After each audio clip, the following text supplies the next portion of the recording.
na ikaw po yung nag-own ng everything. And as we worship you and give what is due to you, God, Lord, we know that you know our very hearts. That's why, may you allow us, Lord, to give wholeheartedly. At maraming pong salamat for your promise that you're so willing to open the floodgates of heaven so that we can be blessed. In the mighty name of Jesus, amen and amen and amen and amen.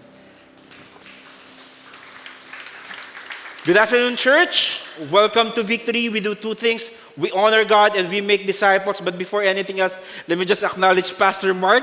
Grabe, na-miss namin si Pastor Mark. Nandito si Pastor Mark right now. Straight from somewhere out there. But then we're really happy. Na-miss namin si Pastor Mark. And maybe some of you here is asking, ano po yung meron dito sa church natin? We really love our spiritual family. Sino dito mahal mo si Jesus at mahal mo tong church na to? Yan. Iba talaga si Lord kung mag-work sa buhay natin. And until now, we're still in our series, Jesus Greater Than. If you're gonna try to look at it, it's like a mathematical expression.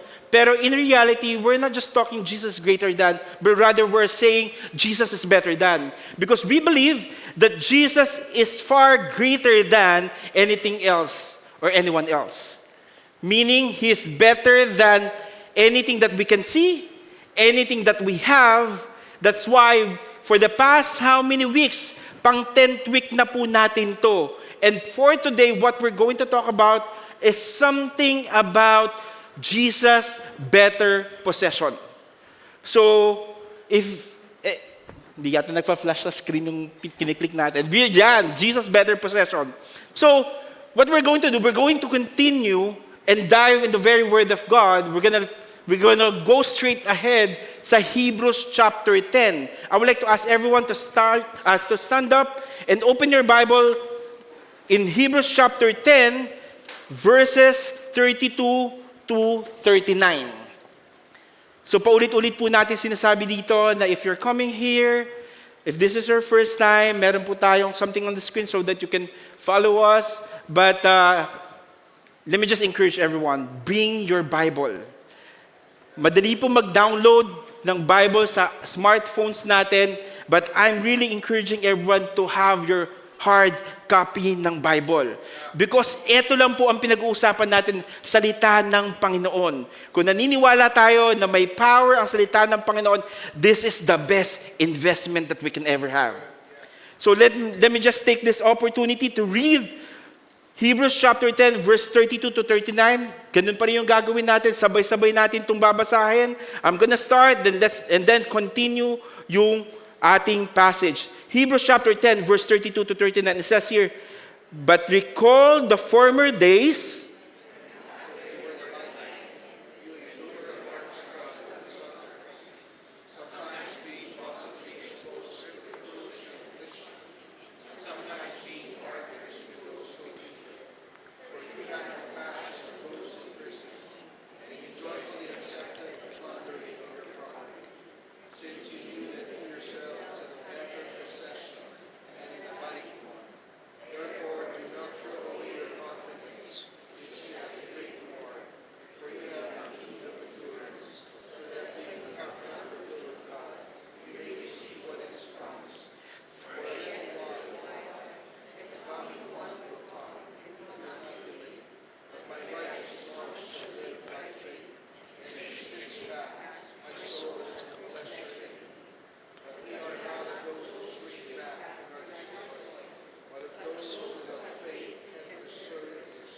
Lord, we just want to say thank you for the reading of your word.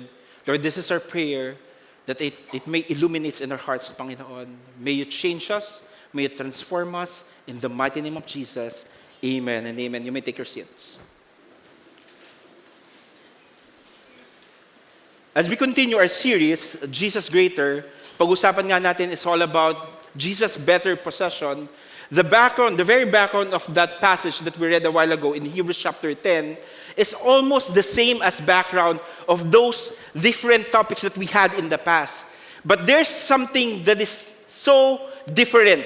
Ano tong different na to? Because Like what we have said back then, Jewish Christians tempted to return to Judaism. Why? Because there's a lot of persecution, there's a lot of pressure, but not just ordinary pressure, but this time, it's a different type of pressure. Bakit different type of pressure?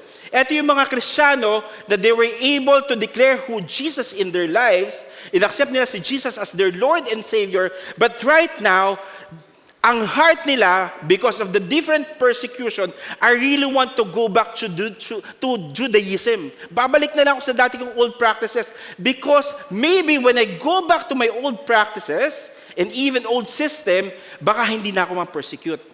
They felt like it would be safer socially kapag bumalik ako sa Judaism.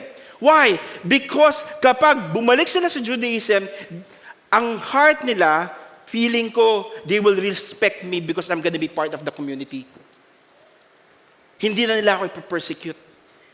And not only safer socially, but at the same time, stable economically. Because when you receive Jesus Christ as your Lord and Savior, ibig sabihin nito, tatalikuran mo na yung Judaism, and there's gonna be a lot of persecution to the point even in terms of economy na meron ka, malaking effect sa buhay mo to. Kasi pwede nilang tanggalin yung ari-arian mo to the point na feeling nila yung property nila and livelihood nila will be protected. And finally, kaya gusto nilang bumalik sa Judaism is because secure yung religiosity nila. There's very tangible temple and tangible priests and sacrifices that they can approach anytime they face difficulties in life.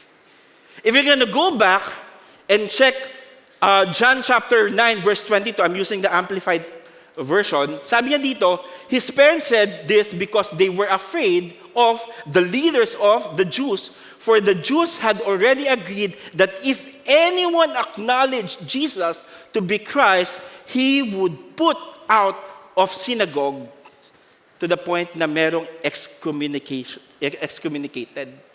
Meaning, tatanggalan ka talaga ng rights ng lahat. Ganun yung mangyayari. Kapag dati sinasamba mo at pina-follow mo yung practices nila, pero kapag kinonfess mo na, ang mangyayari sa'yo, you will be excommunicated. Lahat to, yun yung reason kung bakit nila gustong bumalik. Safer, stable, and secure. Ito yung mga bagay na they felt like sobrang okay. Pero if we're gonna try to look at it, the question that we need to ask is that if going back to Judaism meant safety, stability, and security, why should they keep holding on to Christ even when it cost them so much? Kung bumalik sila, safer. Kung bumalik sila, stable. Kung bumalik sila, secure. Pero bakit pa rin sila nag-stay? Why did they have to stay? Even it will really cost so much to them. Or let me paraphrase that question because I really believe that question is also appropriate to all of us. If going back to our old practices meant safety, stability, and security, why should we keep holding on to Christ even when it costs us too much? Kung titignan mo yung buhay natin, marami tayong mga difficulties na pwede ma-experience in life. Not just difficulties, but even challenges that may ruin the faith that we have in Christ. Pero ang tanong dito, kapatid, bakit ka nag-hold on? Kung tingin mo, mas safe yung outside reality more than with the faith that you have, bakit? You know what? The author is reminding us the very reason why those Christians back then are staying is because they understood that Jesus is our better possession. What does it mean? What the world offers is temporary, but what Christ gives is eternal and unshakable. So lahat ng pwedeng ibigay ng mundo, those things are very temporary, even yung mga difficulties natin. Pero kung meron kang Kristo sa buhay mo, that is unshakable and that is eternal. Ito yung pinanghahawakan nila. Kaya ang ginawa ng author, I want you to understand a very passage that we read a while ago, yung verse 1, I'm using the Amplified, sabi niya dito, for since the law has only a shadow, just a pale representation of the good things to come, not the very image of those things, it can never, by offering the same sacrifices continually year after year, make perfect those who approach its altar. The author is now telling to all of us, and even yung first-hand audience, na sinasabi niya dito, na yung daw lahat ng practices and law was just a shadow. Anong ibig po sabihin ng shadow na to? Ibig sabihin, the law and its sacrifices were incomplete symbols pointing to the complete work of Jesus. Ang heart ng author is for all of us to understand na lahat ng old practices, lahat ng law, walang binatbat to kung ano yung ginawa ni Jesus on that cross. That's why, ginawa ni author, nilatag niya lahat, binalikan ni author lahat ng ginawa ni Jesus. If we're gonna try to look at it from verse 1 to 4, law was a shadow. In verse 5 to 8 to 10, sinabi dito about the sacrifice of Christ. Jesus died once to make us holy, lahat tayo holy and righteous. And then verse 11 to 14, Christ's finished work, which is sinabi dito si Christ, final yung work niya, wala nang iba pa, hindi na niya kailangan ulit-ulitin pa. At sinabi niya dito in verse 15 to 18, sabi niya dito, we have a new covenant promise, finurgive na tayo ng Panginoon, at yung sin natin is covered by His blood, by the blood of Jesus. Then, this is His encouragement. In verse 19 to 25, He said, draw near to God. We can have a confidence to draw near to God. But He didn't stop there. Why? Because He gave a warning to everyone. And that warning is to stay faithful. Don't go back. Don't go back to the old practices. Huwag ka nang bumalik. Sabi sa Hebrews chapter 10, verse 26 to 27, sabi niya dito, for if we go sinning deliberately after receiving the knowledge of the truth, there no longer remain a sacrifice for sin, but a fearful expectation of judgment and a fury of fire that will consume the adversaries. Now, the author is just telling all of us that those people who are claiming back then, I want to go back to Judaism, this is his warning. Don't go back sinning. But rather, I want you to understand that you receive the knowledge of the truth. Ito yung mga taong they know Jesus already. Ito yung mga taong naintindihan nila what Jesus has done on that cross. Ito yung mga taong naintindihan nila kung ano yung in-offer ni Jesus Christ. Pero sinasabi niya dito, don't go back, don't sin because you know already. Naintindihan mo na, na-experience mo na. Yung sinasabi niyang receiving, kung titingnan natin, sinasabi niya rin dito na in verse 23, let us hold fast to the confession of our hope without wavering, for He who promised is faithful. He is just saying, if you receive that knowledge, if you receive Jesus Christ as your Lord and Savior, you need to hold on to it. Huwag kang bibitaw, kapatid. Sabi mo sa katabi mo, huwag kang bumitaw. Kumapit ka. Kasi better possession natin si Jesus eh. Hindi yung mga bagay sa paligid natin ang better possession natin, kundi ang better possession natin si Jesus. If Jesus is the better possession, how can we hold fast to Him and not drift away, especially when life gets hard, when trials test us, when temptations entice us, and when suffering tempts us to give up? Madaling mag-hold, kapatid. Pero pag may trials na, pag meron ng temptations, pag may sufferings na, sabi niya, don't go sinning. Don't go to the point that you are really sinning again. Tayo po, we have limitations in life. That's why the author gives us 3 important things that we need to understand so that we can hold on to Christ. The first thing na sinabi niya dito, recall who Jesus Christ is in your life. Ano itong ibig sabihin natin? Ibig sabihin po nito, remember His faithfulness in the past. In verse 32 to 34, it says here, but recall the former days when, after you were enlightened, you were endured a hard struggle with suffering, sometimes being publicly exposed to reproach and affliction, and sometimes being partners with those who treated. For you had compassion on those in prison, and you joyfully accepted the plunder of your property, since you knew that you yourself had a better possession and an abiding one.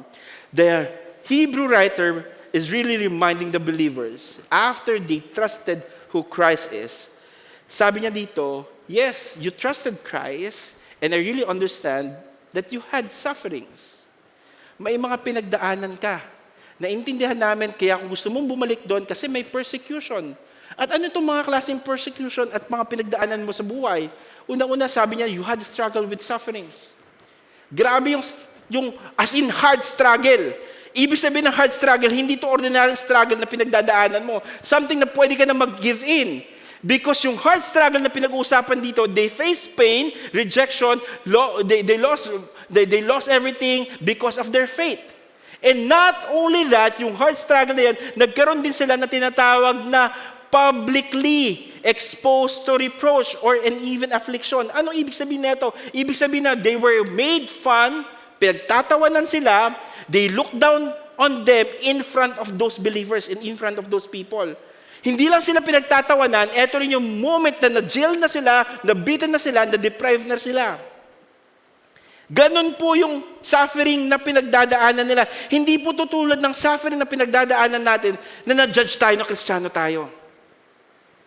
Minsan na-judge ka lang na Kristiyano, ay, Kristiyano ko ba talaga? Oo, Kristiyano ko. Bakit hindi nagre-reflect sa buhay mo? Okay, sometimes na-judge tayo, feeling mo kasi nag-post ka sa Facebook ng napaka-feeling mo, ito talaga yung verse na as in, pag pinost ko to, definitely maraming magla-like. Pag post mo, kahit isang like, wala. Feeling mo na persecute ka na. And they experience affliction as well. They did not abandon fellowship believers when they are persecuted to heed. So, ibig sabihin nito, ito po yung mga bagay na grabing na-experience nila to the point that they almost want to give up. Of course, naintindihan ng author ko yung pinagdaanan nila, and the author would like them to be encouraged. Why? Because he said there, even there's sufferings, there's affliction. Sabi ng author, for you had compassion on those in prison, and you joyfully accepted the plunder of your property. I'm trying to at least put myself in the shoe of those Christians back then. Sabi niya dito, kahit ang dami mo ng pinagdaanan sa buhay, hardship, trials, but yet you were able to express compassion to those afflicted. Even marami kang ng pinagdaanan, sabi niya dito, you joyfully accepted the plundering of the property. Kapag umalis ka sa Judaism, what's gonna happen? They will persecute you at kukunin nila yung mga property. Try to imagine with me. Naging Kristiyano ka, then after mong Kristiyano, nag-share ka ng gospel, then all of a sudden, nakita mo yung bahay mo, kinukuha na nila yung laman ng bahay mo. Nung kinukuha na yung laman mo, nagjo-joy ka, huy, kinukuha na nila yung kamay. Huy, ano ko yun ha? Computer kayo, yun, galing. Try to imagine with me. Ganun yung nangyayari. Pinipersecute sila. Pero there's joy. But I really believe, hindi ganun yung picture. Yes, naintindihan nila, nawawala yung property nila, but yet, yes, they might think, oh no, ito yung nangyari sa akin. Pero they have an assurance, those material things is not enough in order for my faith to be swayed, because I really believe that Jesus is the better possession in my life. Siya yun eh. Kahit mawala yung mga bagay sa paligid ko, as long as I have Jesus, I believe those things are just temporary. Kayang ibalik ni Lord yun. Kaya sinabi ni author, kahit anong pinagdaanan mo sa buhay, I want you to recall. Ito po yung encouragement ng author. But recall, ano yung i-recall natin? Ibig sabihin po ng recall kasi, to call to mind, to remember continually, it is not passive memory, but an active and deliberate remembering. Ay intindihin mo, aalalahanin mo, not only that, to keep alive in memory, parati mong nasa utak at parati mong nasa puso kung sino si Jesus sa'yo after you were enlightened. That's why you can endure. Pag sinabi nating endure, and sinabi nating na-enlighten, na-open yung hearts nila kung ano yung power ng gospel sa buhay nila. Na kahit anong trials, as long as I have Jesus, as long as that I can recall the faithfulness of our God, definitely, kaya ko pa rin mag-move on sa buhay ko. Tayong mga tao, ang isa sa pinaka-problema po natin, yung tinatawag natin is spiritual amnesia. Alam mo yun, kapag naka-face tayo ng problema sa buhay natin, minsan, sobrang in faith ka, as in lakas-lakas ng faith mo, naniniwala ka, pero habang nagiging mas matindi yung problema mo, yun yung moment na naghihirapan ka na at nakakalimutan mo na yung mga miracles ni Jesus sa buhay mo. Nakakalimutan mo na kung paano ka sinalba ni Lord dun sa dati mong problema. Nakakalimutan mo na may mga miracles and breakthroughs ka na experience because without struggles, without hardship, there's no breakthroughs. Kailangan may binibreak para magkaroon ng breakthroughs. So, ibig sabihin, yung mga pinagdadaanan natin, huwag mong kalimutan kasama mo si Jesus. Ang nakakalimutan kasi natin madalas, yung tinatawag nating God's faithfulness. How many of you here, you will agree with me that He is so faithful? Parang onti lang. Ulitin ko. Sino dito mag-a-agree ka na faithful si Lord? Di ba faithful si Lord? Pero ang tanong, bakit minsan nadidiminish yung faithfulness ni Lord kapag may problema tayo? Kasi nakakalimutan nating i-recall. Nakakalimutan nating i-remember. Nakakalimutan nating intindihin. Always be reminded that remembering that Christ is our better possession gives us the strength to endure. Ang sarap nun, no? Na may binabalikan ka kung paano ka niligtas ng Panginoon. May binabalikan ka kung paano ka tinulungan ng Panginoon. May binabalikan ka kung paano naging faithful si Lord. Sa sitwasyon mo ngayon, marerecall mo pa kaya na faithful si Lord? May appropriate mo pa kaya sa buhay mo na faithful si Lord? Si Kristo ay tapat kahapon, ngayon, at magpakailanman. Kung ginawa niya noon, gagawin niya muli. Kung ginawa niyang iligtas ka noon, gagawin niya muli. Kung ginawa niyang nag-provide siya ng miracle dahil may hinihingi ka miracle, kaya niyang gawin ulit yun. Kasi faithful si Lord. Question is, will you recall? And not only that, the second thing that I really want to share to everyone, do not throw away your confidence in Christ, in Jesus Christ. Hold on to His promises for the future. It says in verse 35 to 37, therefore, do not throw away your confidence, which has a great reward, for you have need of endurance, so that when you have done the will of God, you may receive what is promised. For yet a little while, and the coming one will come and will not delay. The author's heart, right, yung heart ng author right now is really reminding us about God's faithfulness in the past. At yung faithfulness ng Lord is a guarantee for His faithfulness in the future as well by grace.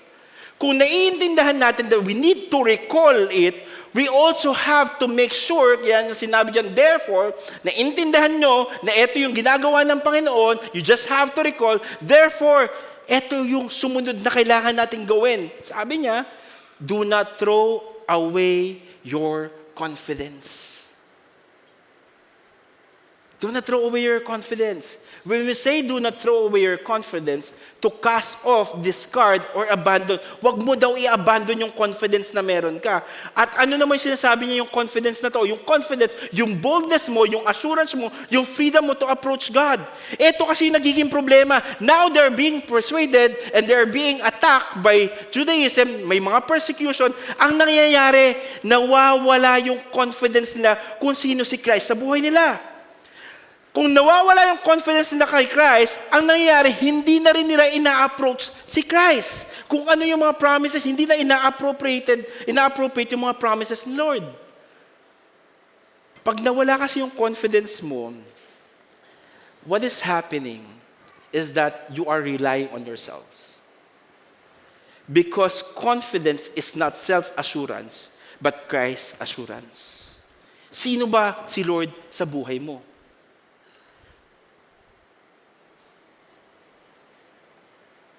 At hindi lang yan. Sabi niya dito, kung isisigaw lang ng author, isa lang sinasabi niya, don't give up, kapatid.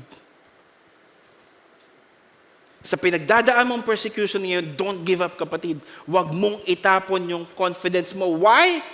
Because He promised that there is a great reward and at the same time, faithful si Lord sa mga promises niya. Kung ano yung pinramis ni Lord sa'yo, be confident that according to His will, it will really come to pass. The reward that He was talking about, it's all about understanding the joy in the persecution that we are experiencing. And not only that, there's an eternal inheritance. Pero sinabi niya rin dito that yung promise na to, tandaan mo, na save ka dahil sa akin. I accomplished everything on that cross so that you can have fullness of life. Ito yung masarap na sinabi ng Panginoon sa atin, na kailangan yung confidence natin build sa Kanya and not on our situation. Let me just put in this way. How many of you here you love traveling? Sino ito mahilig mag-travel? Well, marami mag-travel. Di ba? Mahilig tayo mag-travel. Yung iba dito, international or national travel. Siyempre, most especially pag international travel. Pag international travel, kailangan mo ng passport. Di ba? Pag kailangan mo ng passport, siyempre, you need the budget, you need the ticket, pero ang pinaka-importante, kailangan mo ng destination. Isa sa mga gusto mong destination, siyempre, dyan lang naman, Japan lang naman. Sino ito gustong punta ng Japan? Yan, talagang pag mga gala, napapataas ng kamay. So, we want to go to Japan. And not only Japan, sino doon, lumayo tayo ng konti. Greece naman, Greece. Oh, yan. Sa Greece naman tayo. Try to imagine with me, you are set already to go to Japan, then after Japan, magfa-fly ka to Greece. Wow, panalo. Japan, then Greece. Siyempre, confident ka, una-una, you have money, nakapag-budget ka. Pangalawa, meron ka ng flight details, nakabili ka na ng ticket. Pangatlo, nakapag-impake ka na.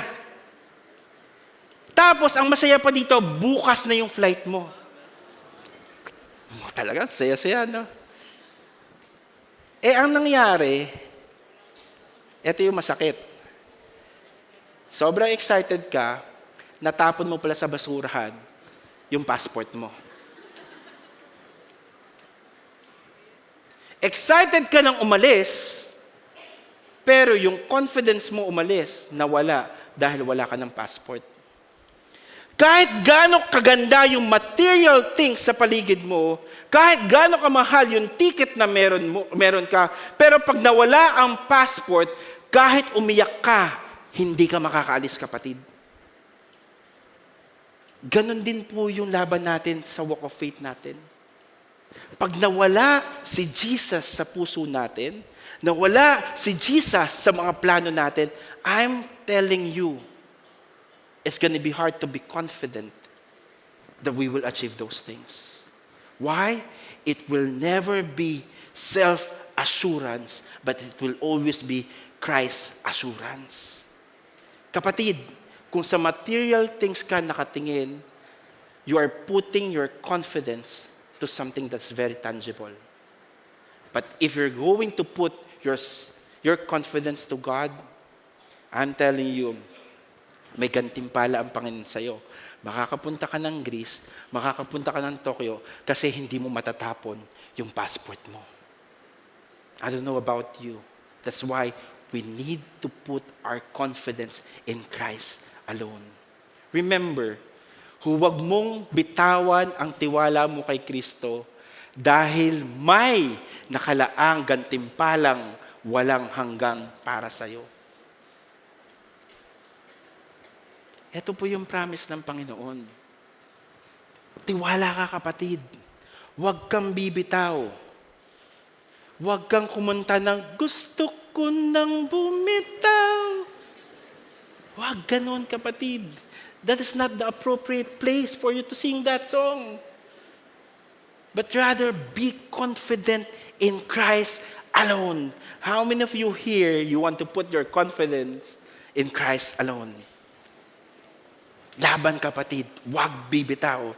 And finally, live by faith in Christ Jesus. Do not shrink back. Parang may mali yan. May nawala dyan. Huwag nyo naintindihin yan. Ilipat na kagad natin. Hebrews chapter 10, verse 38-39. It says here, but my righteous one shall live by faith, and if he shrinks back, my soul has no place in him. But we are not of those who shrink back and are destroyed, but of those who have faith and persevere their soul. This is what the author would like to encapsulate to all of us. Sabi niya dito, yes, now, naintindihan mo na you need to recall and you need to put your confidence in Christ alone. But if you will just recall and if you will just put your confidence, but you will not put it into action, then nothing. Wala pong mangyayari. Kaya he is really encouraging us to really live by faith. Yung living by faith na sinasabi ni author, it's all about trusting God daily. Faith is not just a one-time decision, but a daily walk of trust. Sabi ni author, every day, pagkagising mo, para kanino ka bumabangon? Sana hindi para sa kape. Bumabangon ka para kay Jesus. And every day, pagkagising mo, bumabangon ka at lumalaban ka by faith. Kapatid, the Bible did not promise us na kapag inaccept mo si Jesus Christ as your Lord and Savior, He didn't promise us na mawawalan ka ng problema. Pero in reality, nung naging Kristiyano ka, mas maraming struggle. Bakit ka mo? Kasi may mga bagay ka na akala mo na ginagawa mo dati na tama. Pero in reality, hindi pala siya nakaka-please according sa salita ng Panginoon. Dati, curse ka ng curse. Mura ka ng mura. Tapos kung ano na yung pinagagawa mo, 3 yung babae mo, 3 yung lalaki mo, akala mo normal lang because at the end of the day, parang normal na ginagawa ng lahat. Pero nung i-accept mo si Jesus Christ as your Lord and Savior, ang nangyari, lahat ng mga bagay na normal na ginagawa mo na doesn't please God, now nagiging struggle siya kasi it's a conviction already. Now, God is really telling us that even it's a conviction already, we need to live by faith. Every day, you make a decision, I'm going to live by faith. Every day, you have to tell yourself, I'm going to live by faith. I'm going to live by faith. I'm going to live by faith. Pagkagising mo sa umaga, hoping and praying na lahat tayo dito, we're going to fix our eyes on Him, the author and perfecter of our faith. Why? Because if we will not live by faith, the Bible is telling us, magsishrink back tayo. Babalik tayo sa dati. Yung shrink back na sinasabi niya, ibig sabihin nito, mag-create ng fear sa'yo, mag-create ng unbelief sa'yo, instead of pressing forward sa faith na meron ka. Hoping and believing na lahat tayo, we will press forward in our faith and not shrink back. Because shrink back, it means to withdraw from Christ, to fall away, or to give up under pressure. Kapag nandyan na yung pressure, will you shrink back or will you live by faith every day?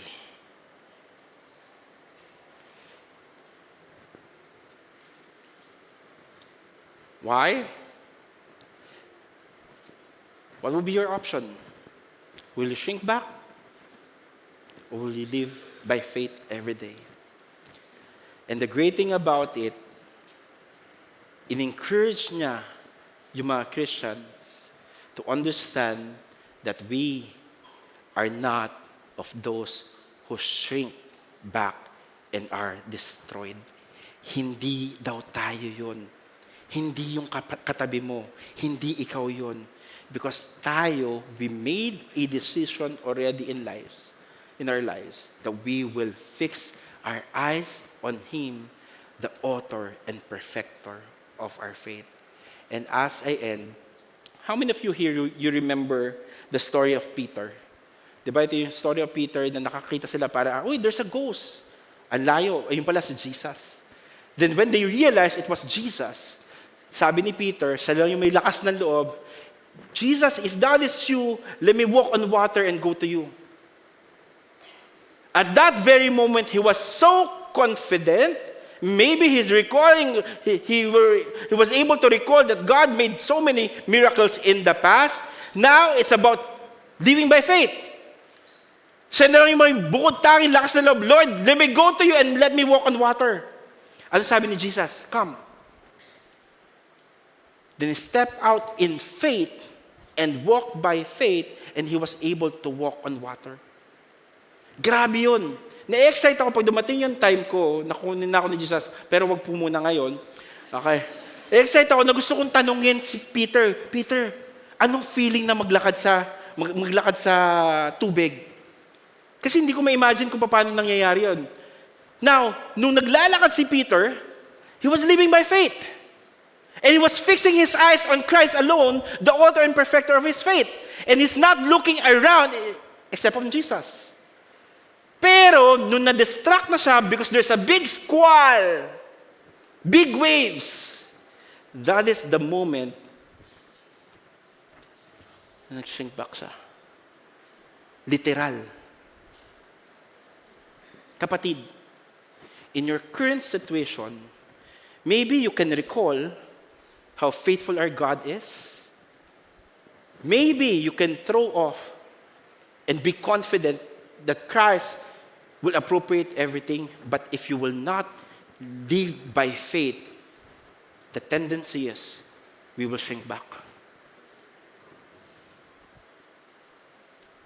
Don't shrink back.